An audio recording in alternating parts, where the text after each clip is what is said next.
Let's look together at something that I think you will find interesting, and we'll finish it up next week. We'll kind of look at the human mind, how your mind has been programmed. I was watching television yesterday, and I turned on a religious program, and I was watching a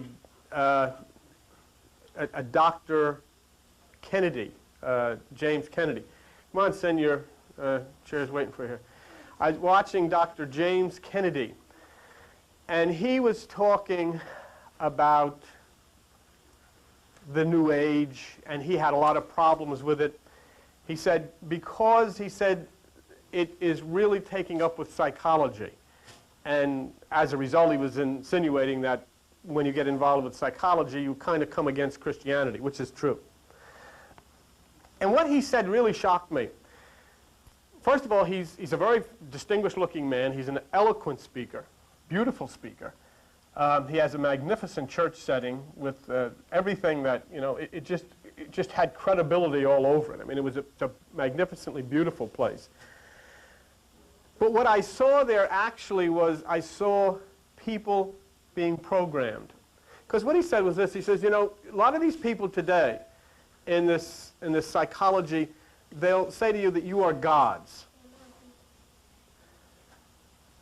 And as such, he said, the problem is, where does this originate from, the fact that you are gods? He says it originates from Satan. He says Satan was the first one to say you are gods. And he said to Adam and Eve, if you'll do this, you will be like God. And so he says that this type of a thing which brings psychology together and gets people to think that they have this position as gods is from Satan. And so then I thought, well, gee, this guy is really a credible speaker. He's extremely distinguished, has all the credentials from all of the great universities. He's speaking in this magnificent place with all of the surroundings. And very few of those people were ever going to look really into a Bible to check anything. And so they all walked out of there with their minds programmed that this philosophy of believing that you are gods is satanic. He had done this, and he had to do this in order to protect the system. He has to do this in order to protect the traditional system of religion. But what I want you to do, I want you to open those little Bibles that I've given, or that you have out here, and I want you to open to page 876. And if you open to page 876, the rest of you go to the book of John, and I want you to look at something in there that Reverend Kennedy, in all of his eloquence, failed to note. And this is John chapter 10, okay? John chapter 10. And if you go with me, you'll go to verse 34, and there you'll see the words of Jesus Christ. And what does he say? Is it not written in your law, I said, you are gods? And if he called them gods unto whom the word of God came, the scripture cannot be broken. So it wasn't Satan who said you are gods. It's Jesus Christ who said you are gods. But the eloquent Christian preacher on television with thousands, millions of people watching him neglected to tell people that this was said by Jesus. He said, oh, it's said by Satan. Because the point is, if you don't realize that you're a god, and if you think you're a sniveling sinner, as religion tries to burden you with, then, of course, you will continue to reach out to the system instead of reaching into yourself. Now, let's go a little further than that. And there's a statement in the Bible that's in the Old Testament that is directed to you. And watch this, and try to understand it if you can. Go to page 506, and at that you'll go to the book of Psalms. Book of Psalms, and go to Psalm 82, page 506. And this is, quote-unquote, God, whatever that is, speaking. And God says in Psalm 82, verse 6, I have said you are gods, and all of you are children of the Most High, but you shall die like men and fall like one of the princes. So what do I have to do so I don't die like man and fall like one of the princes? Look at verse 8. Arise, O God, judge the earth, for you shall inherit all nations. See? So that's what we're here really to talk about. You have been conditioned, your mind has been conditioned, And for all of the years that your mind has been conditioned, you have reacted and you have suffered, and we'll show you how. And you know, conditioning is an interesting thing. Gina, come here for a second. I want to introduce everybody on television. I want to introduce everybody on television all over the United States and Canada. The young lady used to be my secretary. This is Gina. Okay? Now, will you just tell me, do you know how to spell spot? I mean, do you know how to spell? Do you know how to spell spot? Yes. How do you spell spot? S-P-O-T. Spot. Now, will you spell it 5 times? S-P-O-T, S-P-O-T, S-P-O-T, S-P-O-T, S-P-O-T. What do you do when you come to a green light? Go. Good, all right, good, good. And no, come up for a second. No, I was your secretary. I wouldn't get that wrong. 99 people out of 100 will say stop. Okay, and you did good, but you know, what led you? Why were you thinking that? Just. I was just concentrating on getting it right, but if I was going with the flow of things, I would have said stop. Okay, good. See, what she did then, and that's why she's sitting here, because I've known her for a long time, and one of the things that she has done in her life is work to break the conditioning. That's why she'll, in October the 21st, she'll be up there with us to see Kitaro. We're breaking the conditioning. We're looking for something new. But it's true that if you condition people, and 99 people out of 100, if you say, you know, S-P-O-T, S-P-O-T, S-P-O-T, S-P-O-T, and then say, what do you do when you come to a green light? They'll say, stop. Okay. Okay. But it's because the mind is conditioned, and that's what we'll look at tonight. Our conscious mind is the only entity on the face of the earth that remembers its beginning and looks forward to its end. The only one. And what happens basically in our lives, you know, we become like a puff of smoke, don't we? Take a look. There's a fellow's hat hanging on the wall. Was quite a character, quite a young man, that black hat. You can't see it on TV. The black hat hanging on the wall is kind of a memory of somebody that came through this church, very strange young man, had all kinds of difficult encounters with the law, and died in an automobile accident. And basically, his horror of his life was because of conditioning. Everything was programmed into here, how he would react, you know. And he tried desperately. And in fact, we worked very hard with him, and the conditioning was beginning to change. And then something happened. We'll get into that in another time. But basically, all of us then, what are you trying to do? You're trying to figure something out in your life, aren't you? I mean, because after all, what's your purpose here? What reason do you have? And the thing is that we're always trying to figure out next week or next month or what we're going to do, and yet we don't even know for what. What's the purpose of it? Where are you going? You know, when you think if you want security, and then you're living like a flea on a tennis ball going through the universe at 40,000 miles an hour with nobody driving it, you know, where's your security? Where are you going to go? And now, consider why you are the way you are. Why is Rose the way she is? Why is Don the way he is? Why is Albert the way he is? Why is Margaret the way he is? The point is, you think the way you do out of habits. It's habit. That's why you are the way you are. You think the way you do out of habit. And habits are thoughts which dig themselves deep into the subconscious. Thoughts that are like seeds, and they burrow themselves deep into the subconscious. And when they are ready to blossom, those negative thoughts which have buried themselves deep into your subconscious will one day blossom into tumors. Here? One day, those thoughts which have buried themselves deep into your subconscious will blossom as tumors or some other kind of disease. And all of the festering that goes on in our minds, all of the festering that comes out through the subconscious, all of the hate which resurrects itself and grows out of the subconscious, we call tradition. Oh, even your parents said, why do you think the way? Because you do, that's why. Huh? Did you ever ask your father, why? Because I said so. And you know what? Many years ago, he asked his father why, and his father said, because I said so. Nobody ever has said why. It's just because. It's tradition. It's the way it's done. Go to page 792 in the little Bibles and look at Matthew chapter 15 and what Jesus says in Matthew chapter 15. Page 792. And in verse 6 he says, "And honor not his father or his mother, he shall be free. Thus you have made the commandment of God of no effect by your tradition." You see, Jesus Christ had contempt for tradition. He had contempt for religion. He had contempt for everything that the system holds valuable and wonderful. Let it all fall down, he said. Let it all tumble down. He said, "Oh, what beautiful churches." He said, "Nothing but a pile of rocks. Let it all fall down." Because he had contempt for the tradition. But here's the point that you've got to understand. And this is the most magnificent thing of all. Inside of you is the power and the energy to take us all above all the negativity of these deep thoughts which are burrowed into our subconscious. All of the negativity which produced the hurt, all of the negativity which produced the disease and the violence. Inside of you is a power to take you above that. But you know what? Right now, your traditional thought patterns have you firmly locked in the lower. You're locked in the cellar.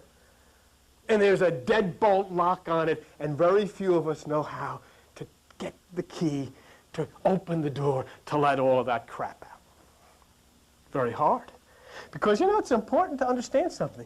The same power that brings bad fortune brings good. It's not a different power. There's only one power. It's not a question of the power. It's a question of how you use the power. Look at me. Understand something. What choice do you have but to take what I say to you? Where are you going in your life? You're getting older. Things start to run down. Where are you going? What's your direction? What are the possibilities? If you start to take into you what Jesus said, what Krishna said, what Buddha said, what I'm saying to you, if you take into this, then the future is unlimited. The possibilities are astral. Otherwise, you know what your future holds. If you take into yourself what the religionists tell you, then you can look forward to something supposedly happens at a Golden Gate after you die. Nothing now, after you die. If you take this power, which is electrical power, and you put it into the hands of an electrician, you put it into the hands of somebody who studies the power, understands the power, then they can light up the world. You put it in my hands, and I'll burn the building down in 5 minutes. Why? Because I don't understand the power. It's not the power is evil. It's when you touch the power and you don't understand what it is that you misuse it. So a person can use an automobile to drive to visit somebody at the hospital or to bring chocolates to their aunt who lives in Chicago. Another person can use the same automobile to rob a bank. It's not the automobile. It's those who are using it. And you know, that's why, if you look with me, and I forgot to write the page down, so somebody tell me where it is. Isaiah 45. What page is that on in the little Bibles? Isaiah chapter 45. 609, page 609, okay? Isaiah chapter 45, and look what it says, something that very few Christians have ever seen, very few religionists have ever seen, but God makes the statement in Isaiah 45, verse 7, "I form the light and create darkness. I make peace and create evil. I, the Lord, do all these things." God creates evil. How? Atomic energy. It can light millions of homes. The same energy misused can kill millions of people instantly. So what's being said is the power is given unto you. How you use the power will either make it good or make it evil.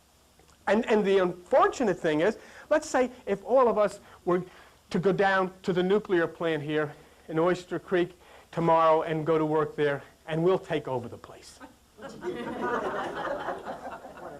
The same power that is lighting our building here now would all of a sudden erupt into streams of people flowing out of the county.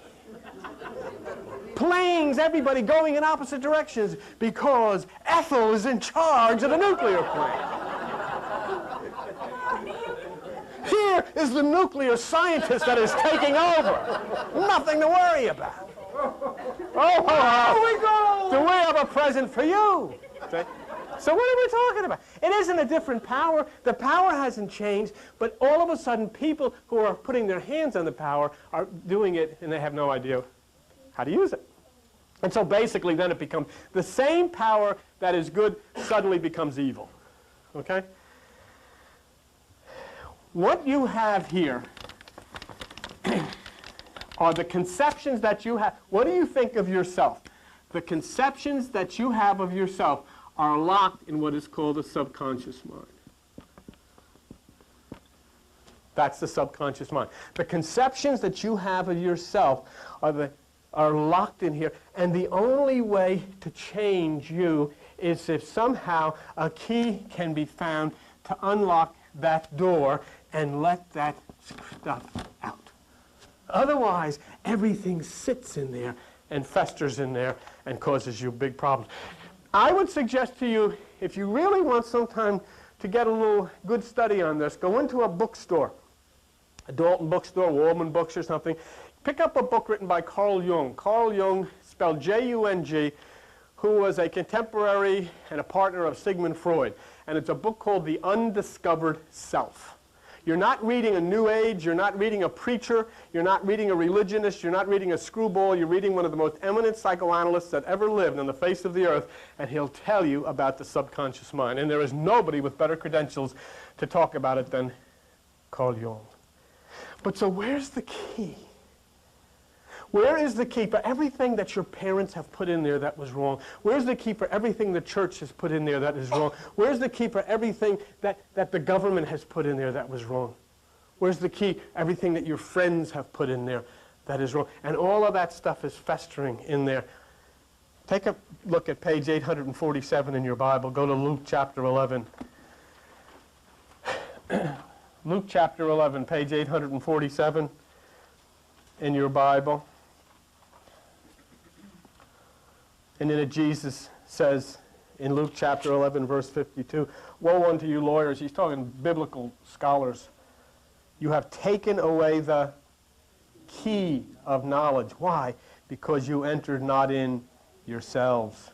And them that were entering in, you hindered. In other words, what Jesus Christ just said, by entering within yourself, you take the key to unlock the door and let all of this hurt out. But right now, it's locked. And everything is... And if you study Carl Jung, you study Sigmund Freud, you'll find this is the location of your problem. And you don't even know that. Because the subconscious mind is the key. Do you know what the subconscious mind does? It never sleeps. When you dream out of the subconscious mind. It never sleeps. It never forgets. It remembers everything that you've forgotten. It never forgets a thing. And a psychiatrist can take your subconscious mind right back to the beginning. Sometimes you walk down a street and you smell something. Instantly you're transported back to maybe your aunt's house or your grandma's house or something, and all the people surround you. You can feel the house, you can feel everything. You can see leaves on a lawn, on a front lawn, or the smell of the water hitting the grass at night, and you're back somewhere many, many years ago, and because it's all stored here, it's never forgotten. Everything you've ever heard, everything you've ever learned, everything that's ever been told to you is accepted as fact and stored in the subconscious mind. The most powerful instrument in the universe is the subconscious mind. The conscious mind is only 10%. And the thing is that everything that goes into the subconscious that causes the problem comes from the conscious. Somebody tells you something, it goes in there, and it finds a place to dwell and grow in there.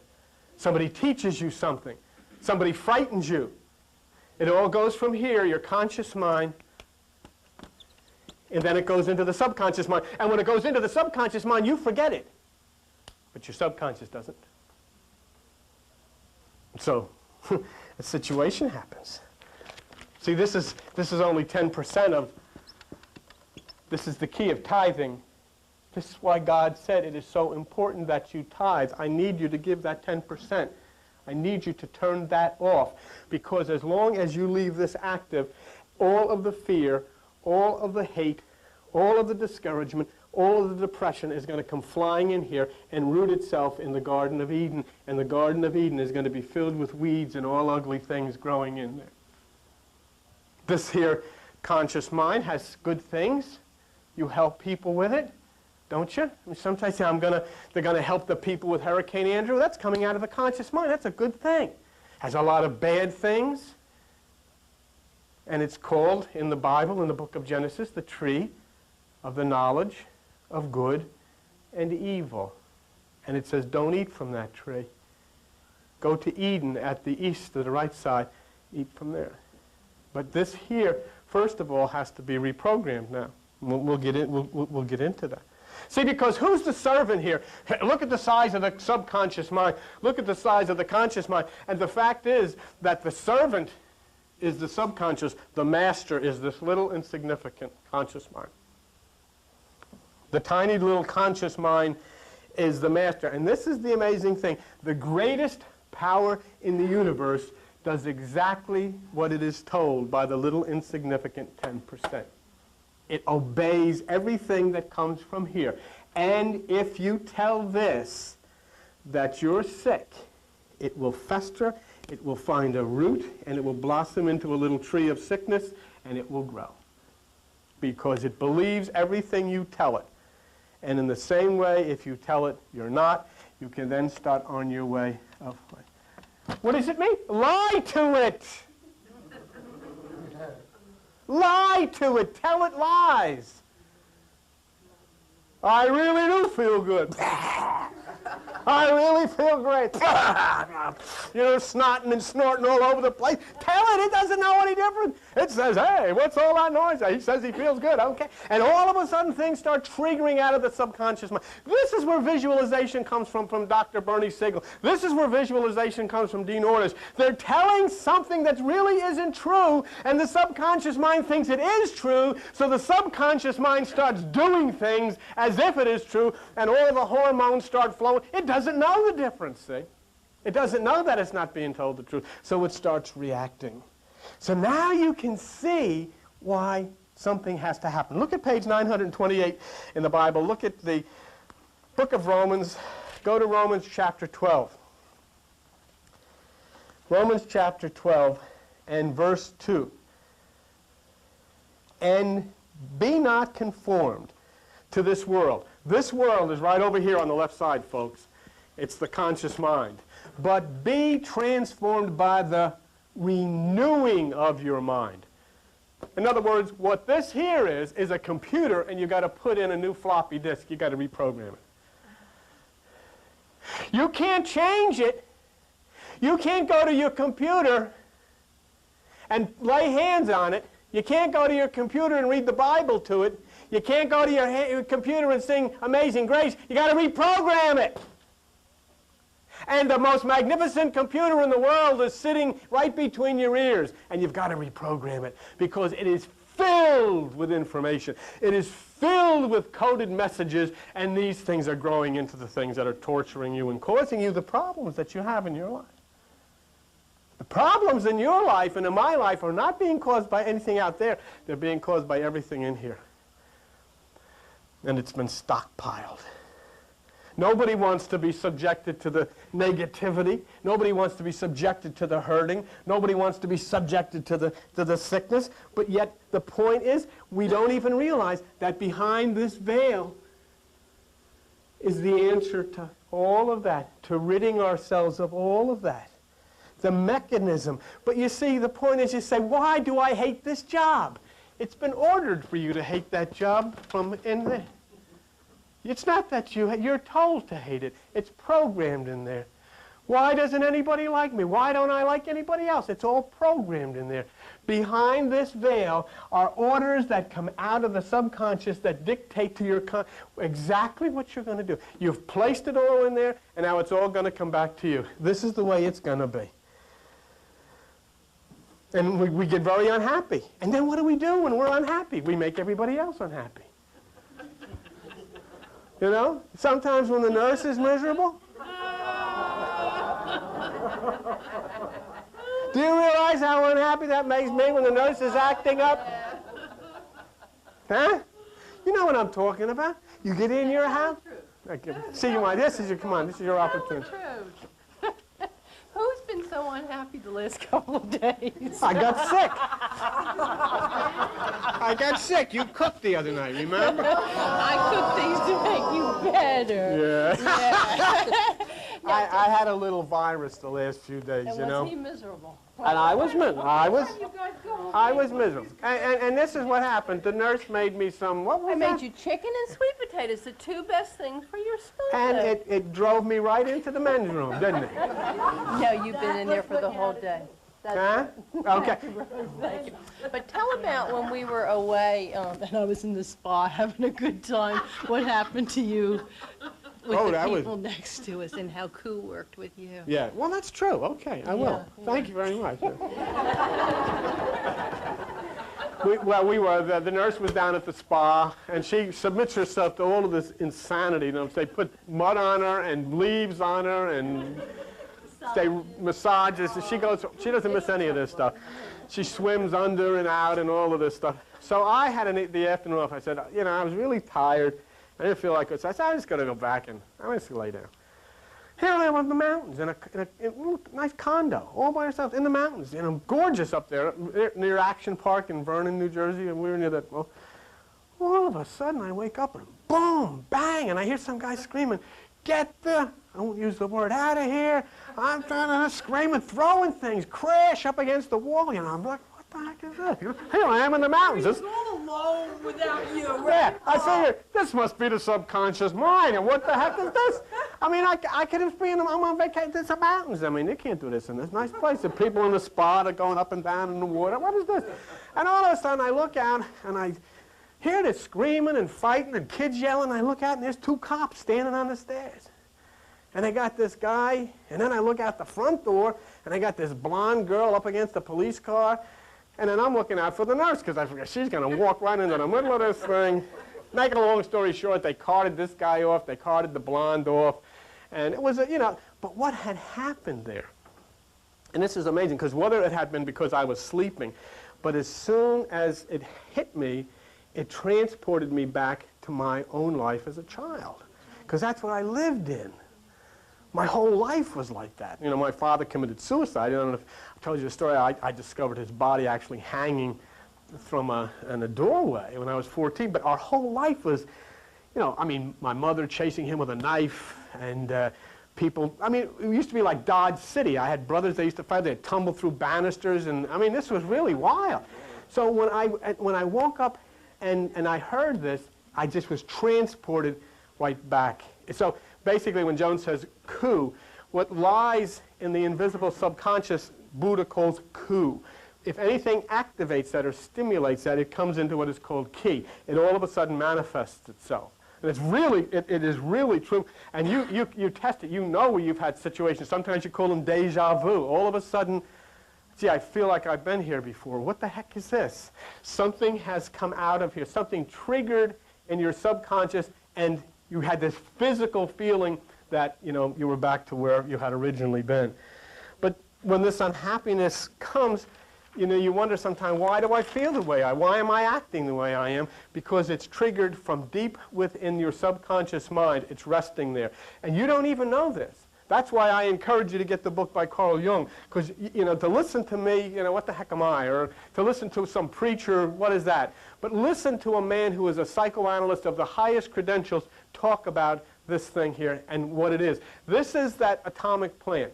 If it's not handled properly, it is an atomic bomb that'll kill millions. If it is handled properly, it is the power of the universe to set the universe free. Oh, wait, come on now. Come on, get up, because there's people on top. But when this happened to you, you didn't even realize it.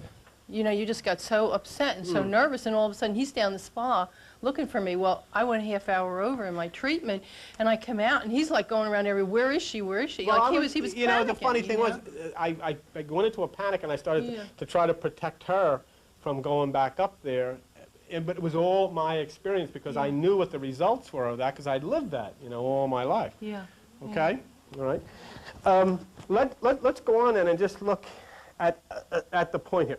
All of these troubles, and you have to know, each one of you in your life, what the troubles are, enter your subconscious from your conscious mind. They come in. Here's, let's say, an unwanted child. An unwanted child has all of this that's told to him, filter in here, find its way into the subconscious. He grows. He's forgotten about it. It's not forgotten here. And what you have now is the makings of a killer. What you have now is a serial killer. You have a rapist. You have a violent, antisocial person because of all of the hurt that came in at his subconscious at a very early point in his life, found its way deep as a seed, and now it grew, and whatever stimulated it, it burst forth into a horrible flower of killing and raping and pillaging. Not because this person is necessarily bad, not at all. This person doesn't even know. This person doesn't even know the connection. And the law, for the most part, doesn't know the connection. Oh, this is a horrible person. We kill him. We never go back and make a fine or do anything bad to the people that actually put the fear and the hurt and the guilt and all the terror into that subconscious mind at a very early age. In other words, when you scream at your kids and when you program all of this negativity into the minds of children, it's going to grow and it's going to come back. Fear of the unknown. Yes. Exactly what it is. Because you've forgotten the whole thing. Your conscious mind forgets it. Oh, he's a rapist. Why? He's a serial killer. Why? Does all these horrible antisocial things. Why? Everybody forgets. Nobody remembers because it's not remembered over here. But remember, whatever negativity, whatever horror you put into the mind of a child or anybody else is never forgotten in the subconscious mind. Never. There was a story of a lady that she got married and she would go to the kitchen, and whenever she would cook a meal, she'd get a violent headache. And they couldn't figure out, they did all of the tests on her, they did brain scans on her, all these types of things, there was nothing wrong with her. And so she went to a psychiatrist, and the psychiatrist took her back in a past life regression or whatever it was, took her back to the time she was a little child, maybe 2 or 3 years old, and found out that her mother was holding in her arms, and her mother was cooking something, and the stove exploded, and the child dropped on her head. She had forgot. She never knew anything about that. And so what happened? The subconscious triggered. Every time she went to the stove and she started cooking on the stove, the subconscious triggered this fear and a headache.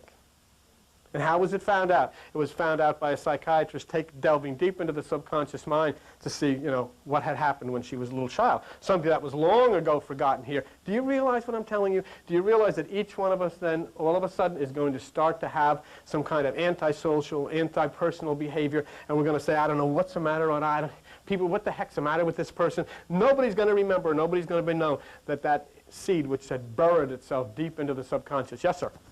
Yeah, so many times. Can you stand up, please? So many times the psychiatrists have said, act out your anger, the anger that you have locked inside that you're suppressing. And this is what rapists do. They act it out. They're sociopaths is what they call them. And they have anger that's held there inside. And all their lives, a lot of people hold that anger. But that's a carnal type of anger they're asking you to release. It's not into the subconscious that Bill's talking about. That's all I have to say. Okay. The point that he's making, I think, and I hope he's making, is no matter what you act out will only change for the moment. There has got to be deep, metaphysical, spiritual, Christ type of, Buddha type of work to reprogram this.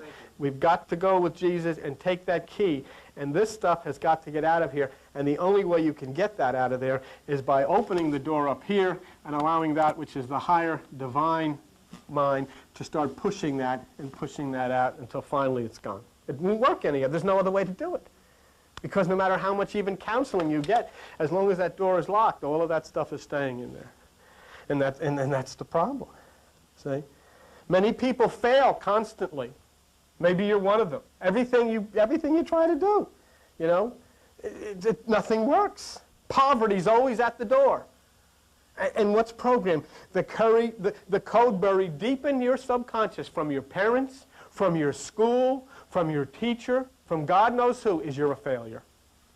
You'll never make anything out of your life. You'll never amount to anything in your life. And that's been programmed into you from here. I don't know where it came from. You don't know where it came from. Think back who it might have came from. Maybe it came from your mother or your father. Maybe it came from somebody in your family. Maybe it came from a school teacher. Maybe it came from a policeman. God knows where. Maybe it came from a boss, the first boss. Whoever said it, said deep inside of you there was a root that went sinking itself into the subconscious tunnels of your mind saying you're a failure. And every time that you try in some way to figure out what the heck, why can't I ever make anything right? Why can't I amount to anything? Why can't I do this? Why can't I be successful? Why am I always failing? Because you're programmed to fail. You're programmed to fail. And until that programming is driven out of that subconscious mind, you'll never change. The subconscious mind is programmed that you cannot make it, and it will see that you don't.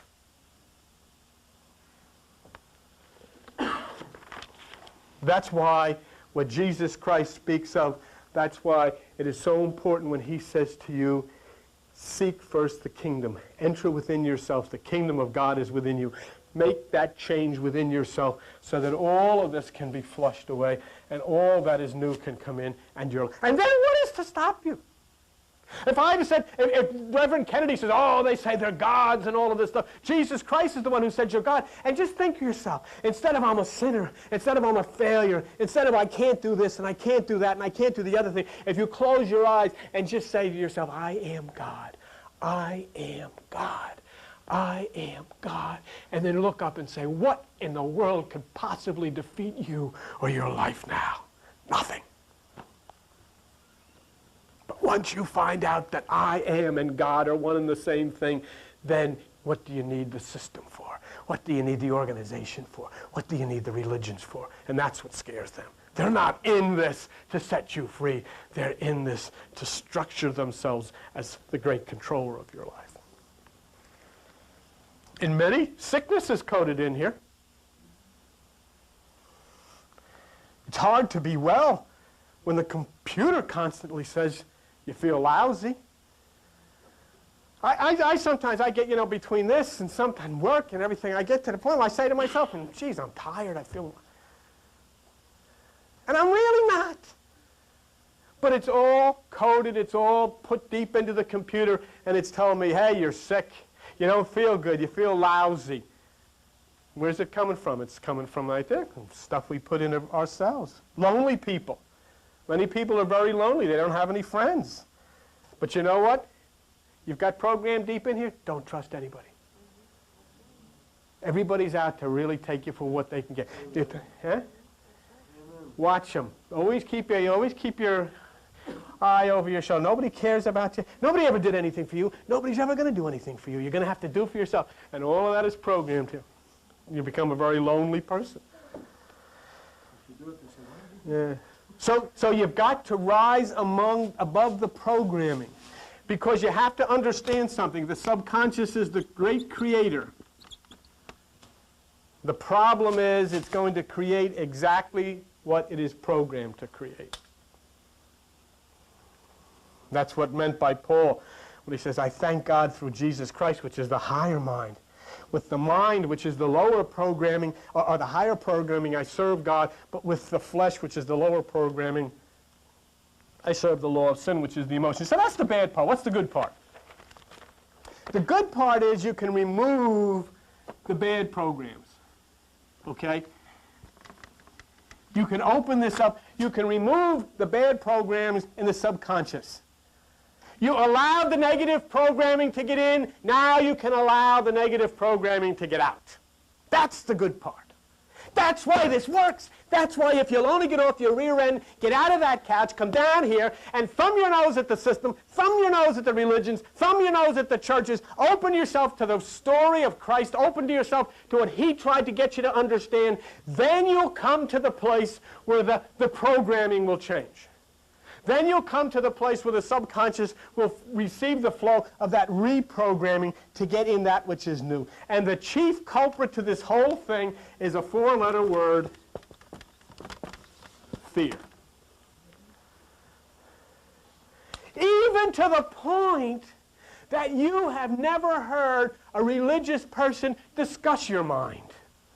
You have gone to church all of your life. You've never heard a pastor. You've never heard a minister. You've never heard a priest. They never discuss your mind. It's off limits. In fact, they say, God is in my heart. They always point here. Not to the center. That's off limits. They're afraid of it. And in fact, they'll tell you that if you go into the realm of your own mind, you'll open up devils. That's what they'll tell you. Because it's fear. And you know why that is? Because the negativity of religion and Christianity has programmed people to be afraid of themselves. Where are you ever going if you're afraid of yourself? If you can't love yourself, if you can't... And do you know what this Reverend Kennedy said on television? That this humanism, this New Age stuff, is nothing but worship of self. Finally say, hey, I am something. Look at me strut. Why, you should see me when I go to Key West with the nurse. I suck this in for 2 weeks. Walk around the pool. Say to the nurse, I gotta go to the men's room. I go in the men's room, get another, suck it in or strut. Because I am something. See? That's the beauty of all this. Jesus Christ never came to tell this world how great he was. He came to this world to say how great you are.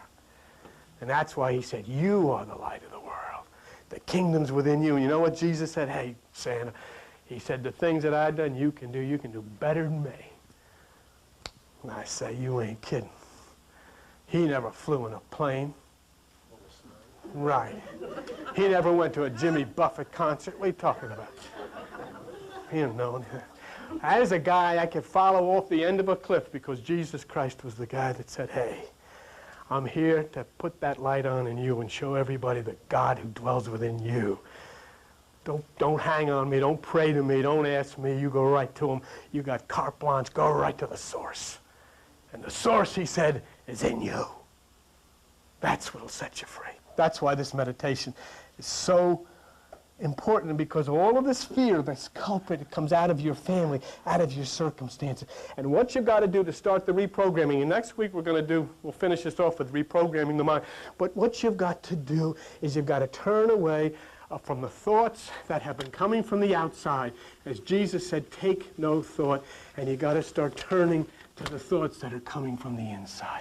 And you do that in meditation. Whether you use Kitaro or Halpern, or whether you use Om or Buddha or whatever you do, start listening to that which is within and no longer be listening to that which is without. As it says in Jeremiah 6, get your ears circumcised. Cut away all of that that's coming in, because that's what has caused you that feeling. That's why it's made you miserable. And when you do that, then you'll realize with Matthew 5:14, Jesus Christ said, you are the light of the world. And that's what you change your negative thoughts of I'm a sinner to I am God. And you'll freak out everybody upstairs because they can't understand what you're talking about. There's only one mind. There's only one spirit. We're done, I promise you. But let me just tell you something. The creative power of the universe is inside of it. It's an eternal power. There is only every book that has ever been written has been written by the same author. Every building that has ever been built has been built by the same engineer. The creation happened because the conscious mind of the builder, the conscious mind of the engineer, did not prevent it by negative subconscious programming. And so that which was within was able to explode in a monument. But it's all the same because they have nothing more inside of them than you have, except they had the luxury of not having negativity programmed in to say they couldn't. In fact, they probably had somebody that was doing just the opposite, saying, yes, you can, yes, you can, yes, you can, yes, you can. And when it came to that point, they knew, yes, I can. And that's the secret. That's what comes from meditation. Reprogramming deep within yourself. Universal mind goes to everyone. What this means, now let me finish, this is the last two lines. What this means is that your experience in life is exactly what you are convinced of. Your experience in this life is exactly what you are convinced of. You're convinced of it. You've made up your mind about it.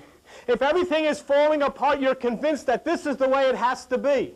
If everything is not working, if you hate your job, if you hate the people around you, you're convinced of that because that's the way you've been programmed.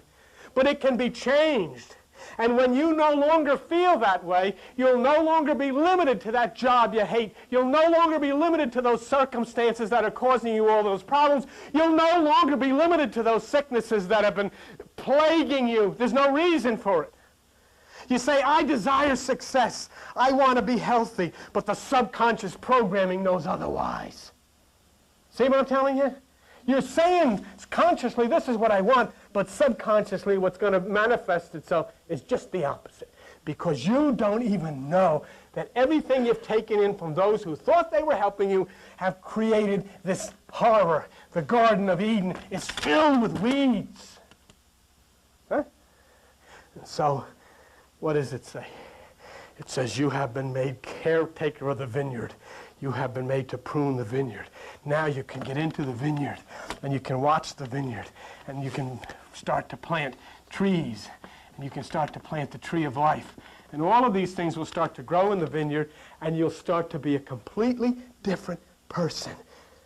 Because that subconscious has been filled with failure, failure, failure, and it is locked in by the conditions that you had no control over. But now, if nothing else you take from this place, you go out of here knowing, yes, I can change it. Yes, I can make it different. And you get your rear end in here on Tuesday night, and you hit this floor, and you start doing home, and you start playing serious with this God who lives within you, and you see that gate, and you'll see that lock, that double-bolted lock, rust and fall off, and you'll see that gate swing open, and you'll see all of that garbage which has been hurting you all of your life start to stream out of that graveyard, and instead of that, you'll start to see trees flowing. The desert shall bloom like a rose, and all of these horrible, barren things will be turned into springs of water, and all of that which has held you back and made you a lesser person will be gone, and you'll be motivated in this new age into the essence of what God has meant for you to be. That's what you got to do. And the only one who is able and capable of doing it is you. Okay. Thank you very much. And we'll, that's not bad. Get a round of applause here on Sunday morning. Not bad. All right.